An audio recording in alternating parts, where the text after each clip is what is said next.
Good morning. It is Monday, October 9th, 2023. It's about 10:30 a.m. on the East Coast. If you're Canadian, happy Thanksgiving. To everybody else, it's Monday. A lot to get to today, as usual, but I'm gonna cut it a little short. Just feels like we're already in the week here on a Monday, so no reason to make this an hour long. Um, I want to talk about trading psychology first, some important thoughts that I have this morning, some stuff I've been thinking about over the weekend. And then we'll go through the broader markets, look at natural gas, precious metals, miners, and then some thoughts on tax law, silly season in the junior mining sector, and then some thoughts on medical psychedelics, CYBN and MNMD. So, first of all, I don't really have anything to say about the situation in Israel, Palestine. Not my field of expertise, and I don't think I would add any value to that in terms of financial markets. Obviously, it adds uncertainty. The timing of it is very interesting, especially when you look at it 50th anniversary of the Yom Kippur War, 1973, and then just the way charts, the way markets were set up heading into this weekend, and sort of what they're doing now. So we'll get to that. But first, some thoughts on trading psychology. I noticed that. So when I talk about this topic, I'm talking about myself first, and then what I'm observing out there in others on X, on social media, and some other traders, that I speak to and that I follow. So it's very easy as a trader, as a market participant who engages markets regularly, to allow oneself to get very high when you're trading well, your P&L is doing well.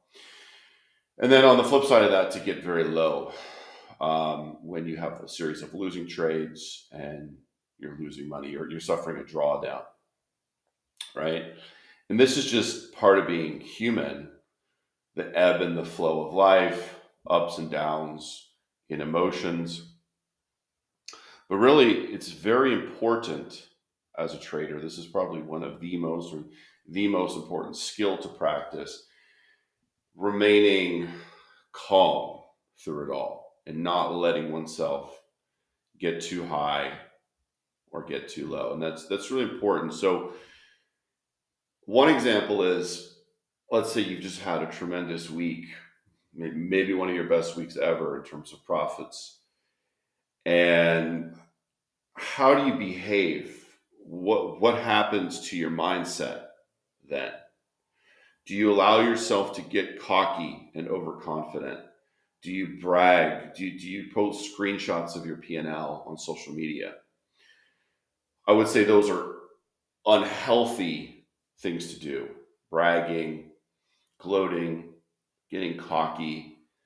And once we get into that mindset, the clock is ticking for when we have a series of really bad trades and a big drawdown. So, great traders, profitable traders, don't really talk a lot about their great trades and their wins. They certainly don't do it when it's fresh. They might do it years later, but in the back of our minds, we're always thinking, the market could take it away from us at any time, right? And we need to stay vigilant and we need to continue to focus on risk management and what could go wrong. There's never a sense of, I've done it, I've figured it out, I'm never going to lose again. No, it never gets to that level. And if it does, then you're insane. Um, so just staying calm, right? And on the flip side, okay, let's say you had a bad day, you had a really bad P&L day, I don't know. Let's just throw it out. It's going to be different for everyone. Let's say you lost $10,000 in a single day and you just feel super low. You feel like you can't do anything right. The reality is that's not true either. And yeah, you gotta brush it off. You've gotta reset and refocus. You can't stay stuck in that losing day. Got to try to regain your confidence. Um, and generally, when you have a big drawdown, you got to regain your confidence slowly, build yourself back up again, trade a little smaller, um, not be as active. And when things are when you're seeing the market well, as long as you're seeing it well, keep going, right? Don't cut your profit short because of fear of the trend changing. You're seeing the market well, and the market is confirming that you're seeing it well, then there's no reason to stop, right? And then finally, staying objective, not staying stuck in a certain bias, is so important because the market can change very quickly. And then avoiding thrill seeking, it's very, we have our phones, we can trade on our phones, we can access the market in seconds, and it's always there to offer us temptation. And you just simply cannot be tempted. And engaging the market for thrills, just to feel something, an adrenaline rush, is very um, pernicious. It's detrimental, all the negatives. It's not what a consistently profitable market participant does. You have to have a criteria for engaging the market, and you do not engage it just because you feel or you want to feel something. Get your thrills elsewhere. Roller coasters, skydiving,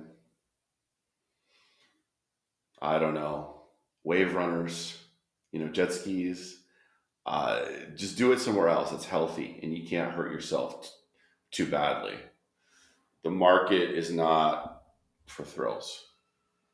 So those are just some thoughts I have, this morning, trading psychology thoughts.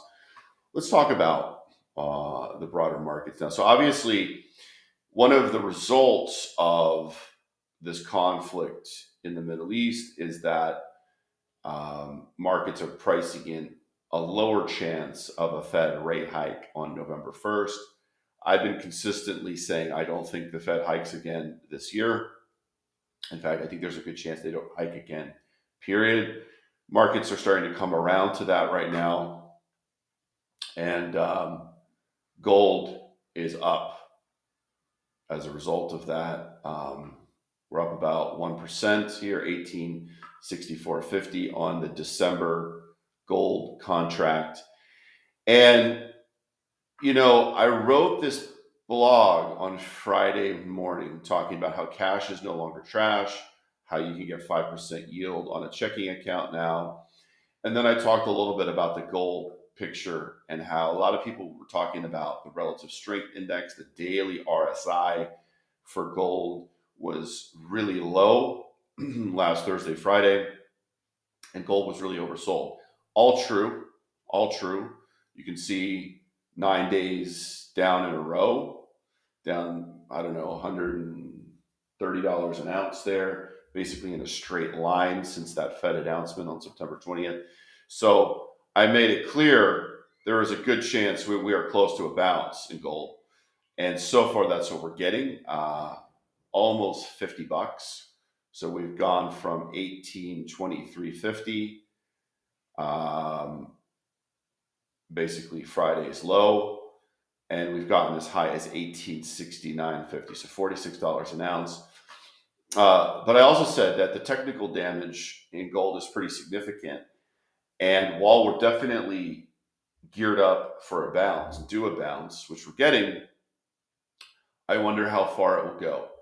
And sort of my my target zone, I guess, is 1860 to 1880. And where's my gold chart? Yeah, so basically, there's the target zone. We reached it at the end of last week. Now we're bouncing, but really, this wouldn't be anything to get excited about until we get back above 1900. Um, so you have to think that maybe gold has a little further to go on this bounce. Maybe we can get back to 1880, but then what? But then what? It, generally speaking, just being completely honest and frank here, generally speaking, buying gold on war is a losing trade. It pretty much fizzles out 90% of the time. Buying gold on war is not a great idea. And so gold is spiking because the market is pricing in a lower chance of a Fed rate hike in November, and that maybe the Fed is done. Some of that has to do with what's happening in the Middle East and the uncertainty that that's created.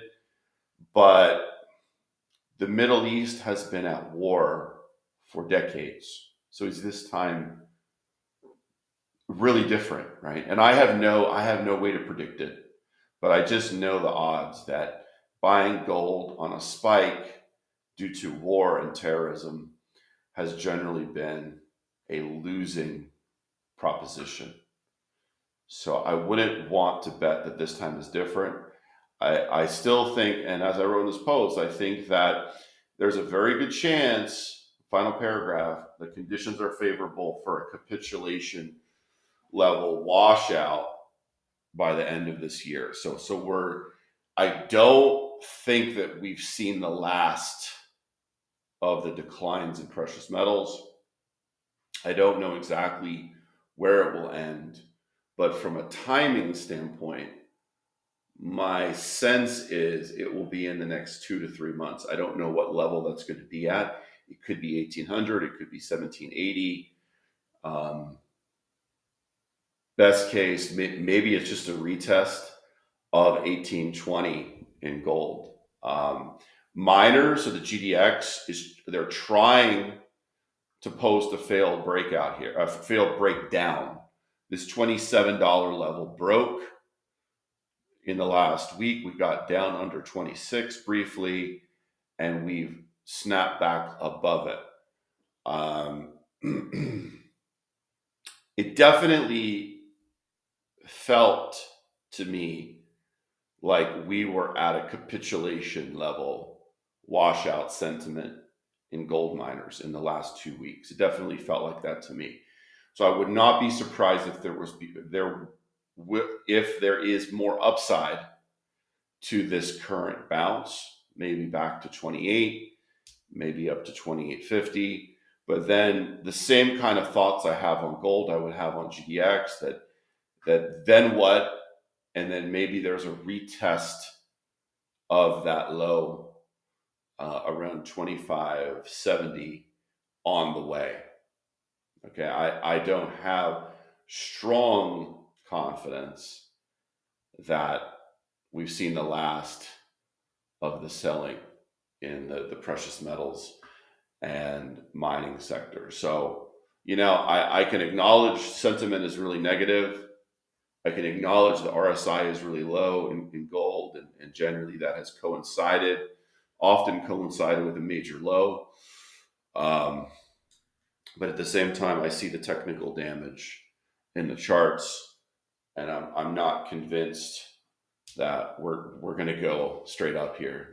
There's more of a roller coaster ride ahead. Okay, that's my main takeaway. Equities. So I got two. I love to keep it simple because simple works for me. And I see a lot of guys who are chart artists on Twitter, and I don't think they're very good traders, quite frankly. They're chart artists first and foremost, and they're engagement farming second, and maybe trading third. We are in the middle of a range in the E-mini S&P. I would say 43.70 is the upside of that range. about 42.55 to 42.60 is the low end of the range, and we're at 43.20 right now. So we're right in the middle of that range.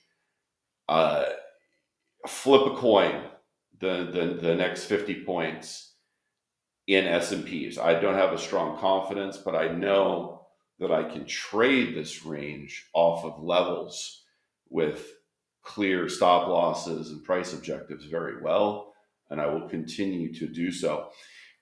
One main takeaway here is that if you zoom in here to last week, there was a little bit of a head and shoulders bottom pattern that formed here Tuesday, Wednesday. And notice that the shoulders were right around 42.55. Okay. That has proven to be a support level that has worked in the last several trading sessions.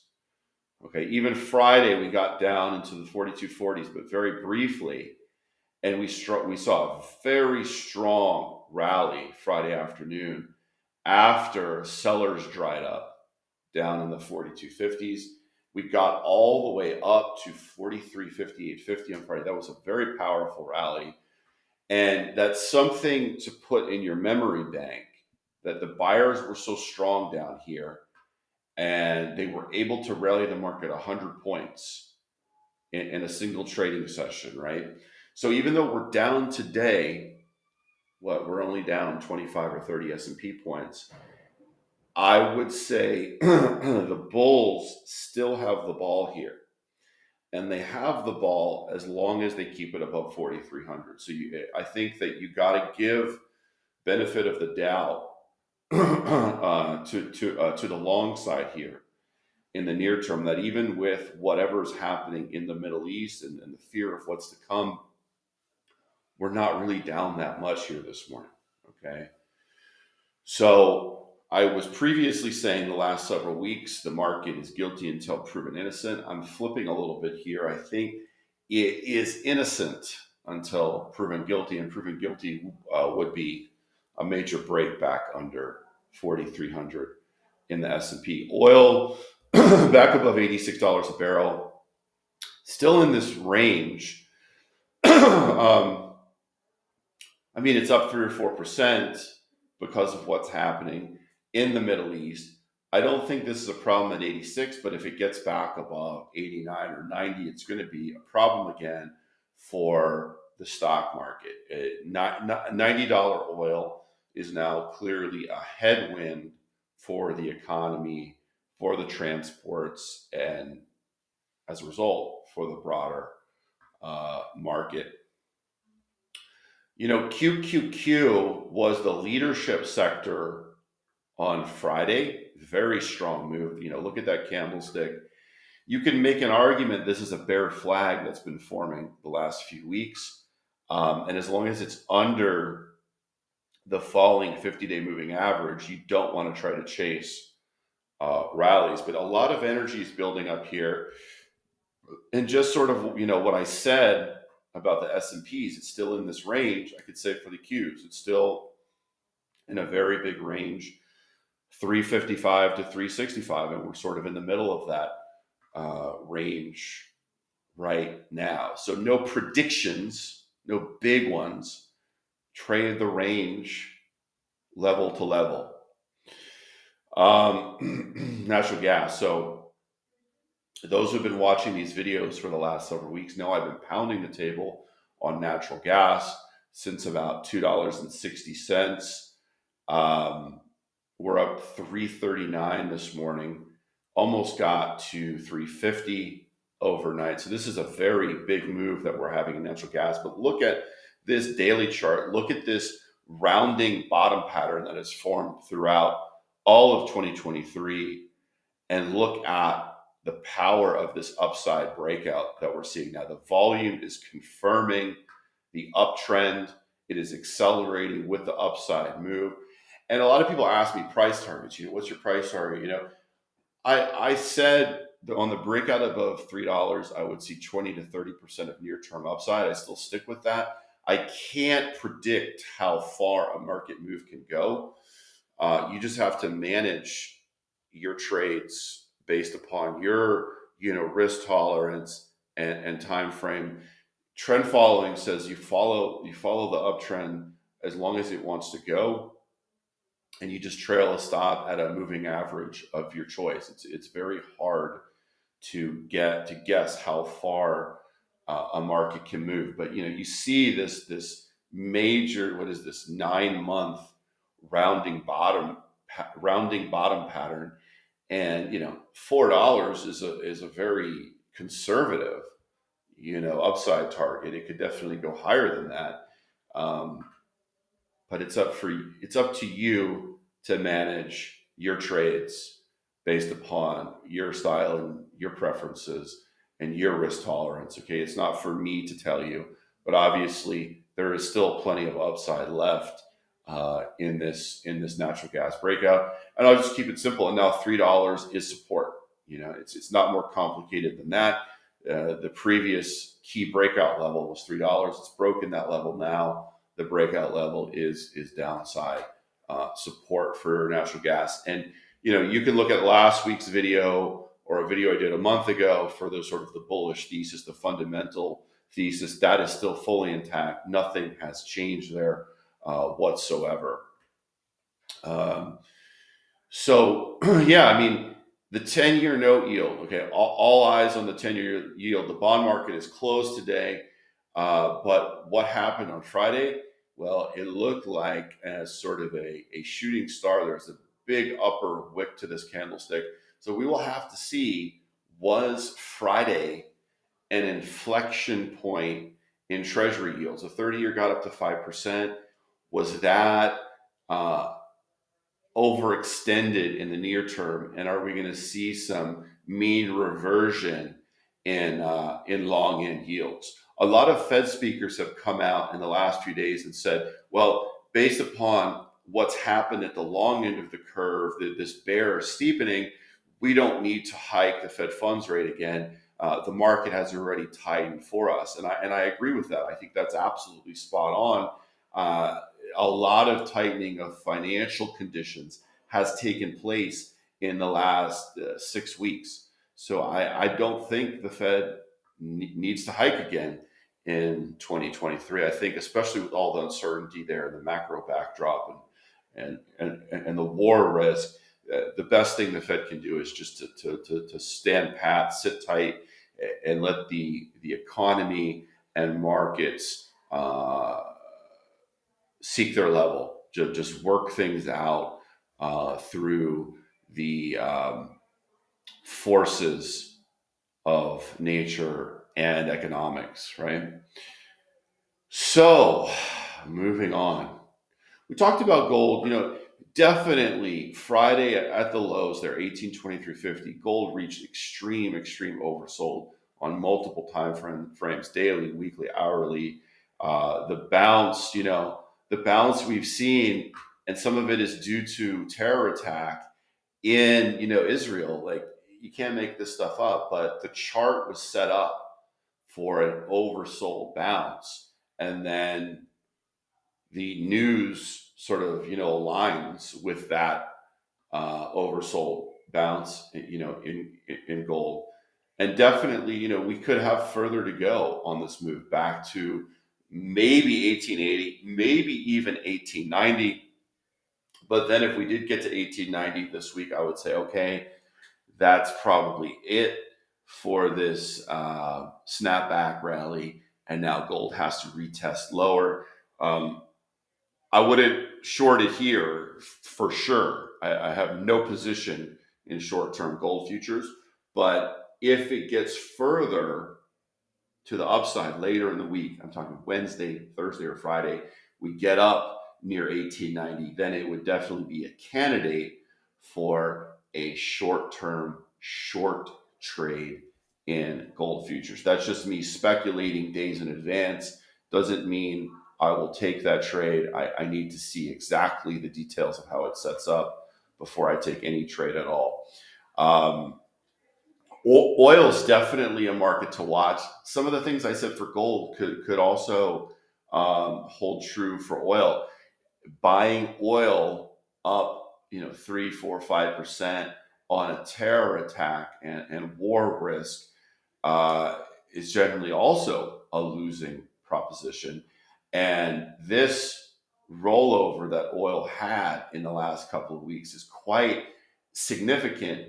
And I would say that this rebound rally looks like nothing more than a dead cat bounce, at least until it gets back above 88 a barrel. Okay, so I would be suspicious of this bounce that we've seen in crude oil, and I would err on the side of fading it. But again, I have no position in crude oil at this time. My only position near term at this exact moment in these charts is in natural gas, and that is a long position, as you know.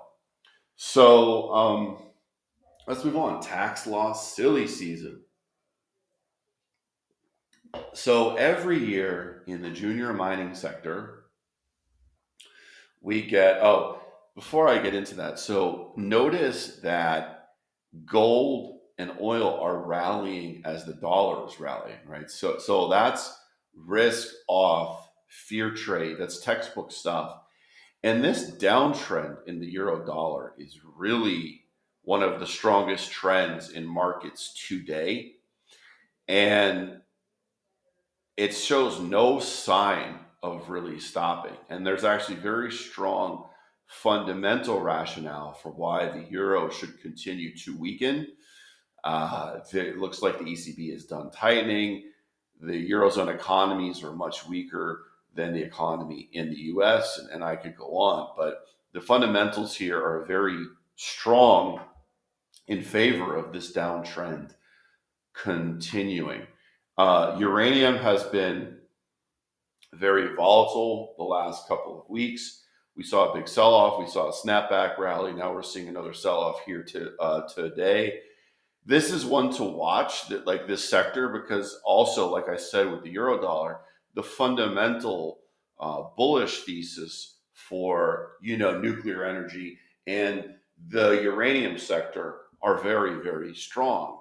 But in the near term, markets can do lots of things, including undergo a violent correction, like we are seeing in the uranium space the last couple of weeks. Obviously, last Wednesday's lows, very key downside, reference point.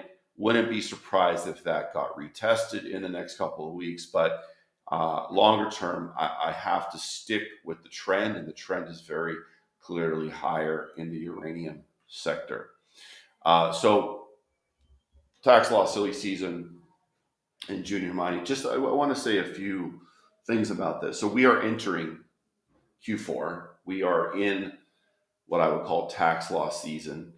Tax law selling typically doesn't reach its peak until the final week of November, or even a little bit later than that. So, the final 5-6 weeks of the year is generally where it reaches its peak, and share prices can often reach very important tradable lows. So there's no rush, I think, to buy junior mining stocks if you are so inclined and you have the dry powder to do so.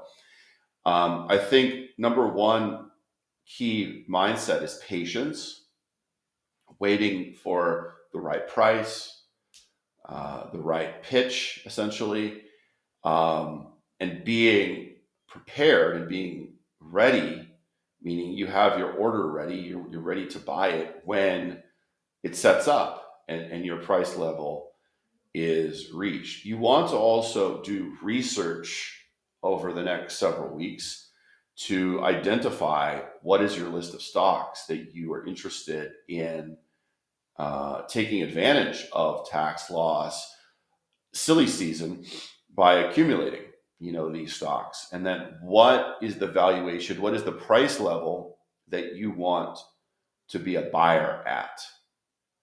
And pretty much across the board, that's going to be at lower levels than where the stocks are currently trading at. Strange things can happen during tax law silly season. A stock could be trading at 15 or 16 cents for weeks, and then all of a sudden, end of November, a seller comes in that needs to unload 500,000 shares, and they don't care what price they're out at. They just want to be out so they can have the tax loss to offset taxable, income in other areas.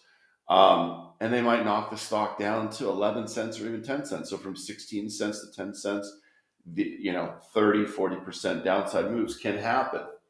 But that doesn't mean that the share price will stay at 10 cents. It means that it will just trade to that level on a given day.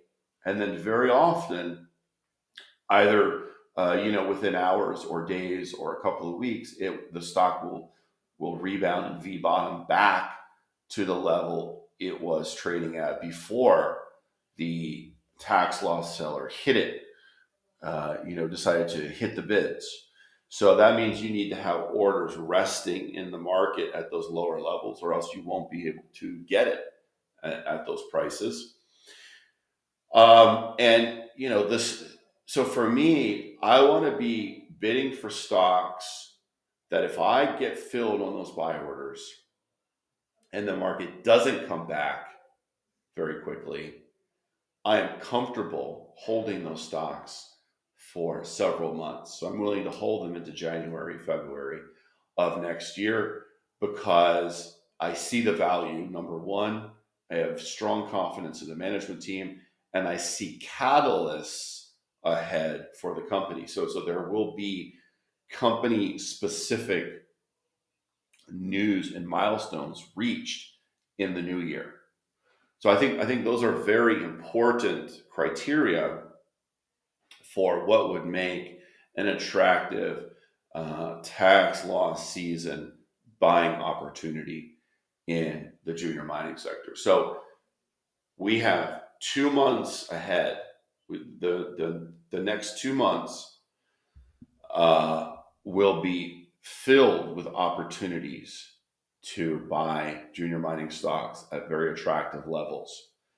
All right. So it's up to you to do your research and to, decide what levels you want to buy at and how much of your cash you will allocate to each opportunity. I don't think there's a rush here, guys.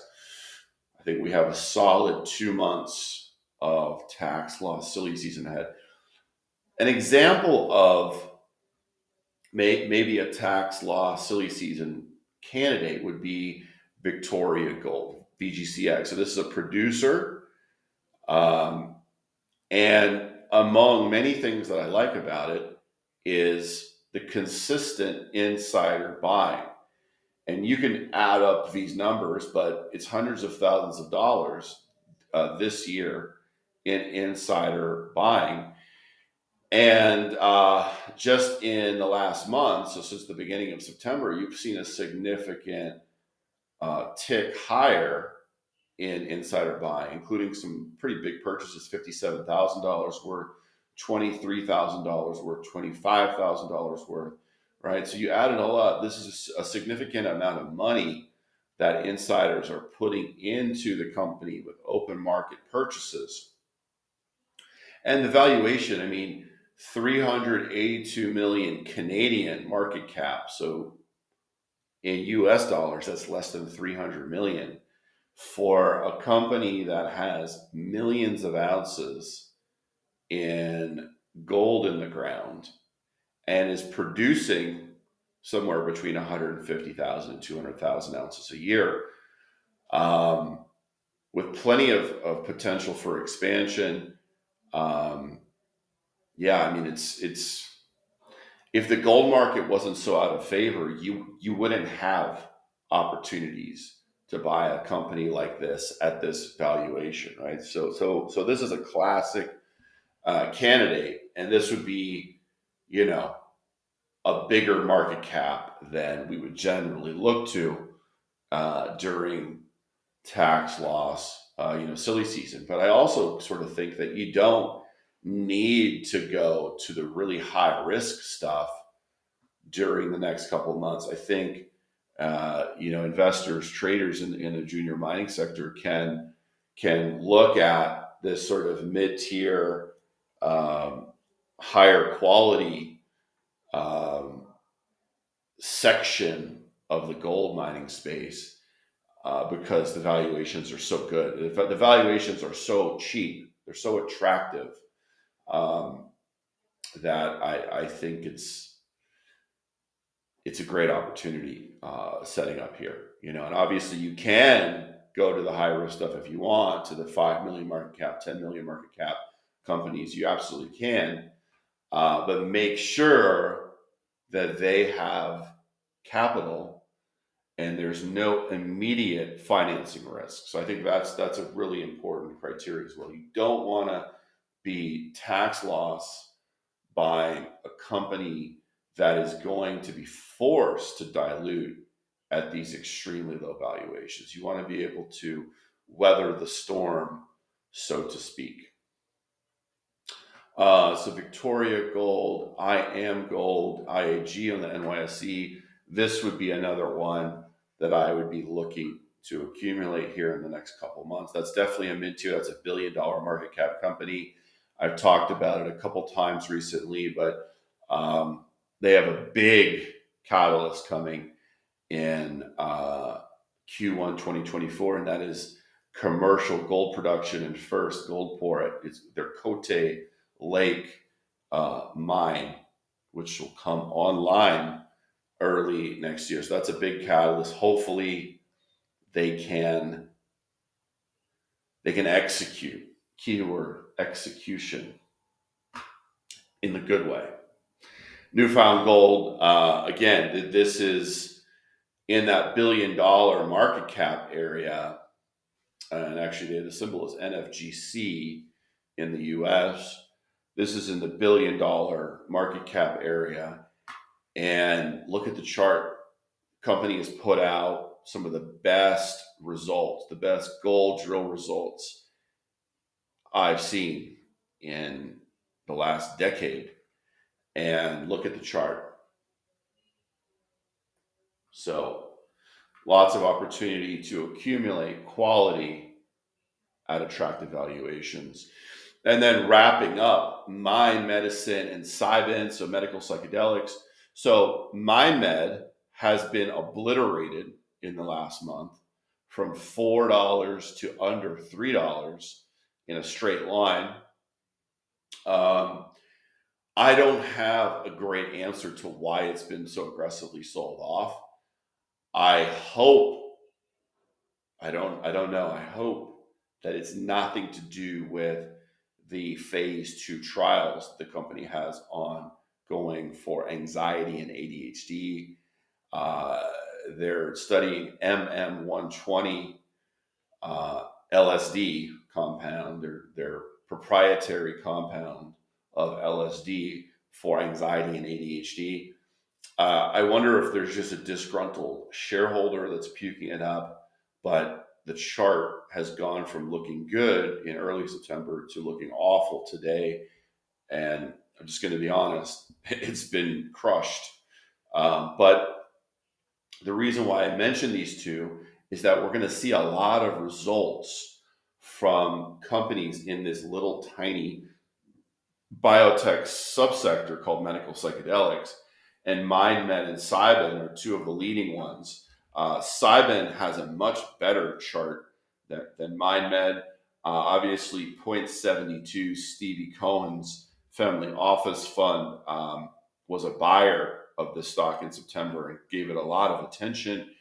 And that explains a lot of the upside action that we've seen in CYBN. But also, CYBN confirmed last week that it completed dosing in its phase 2 study of CYB003 for the treatment of depression.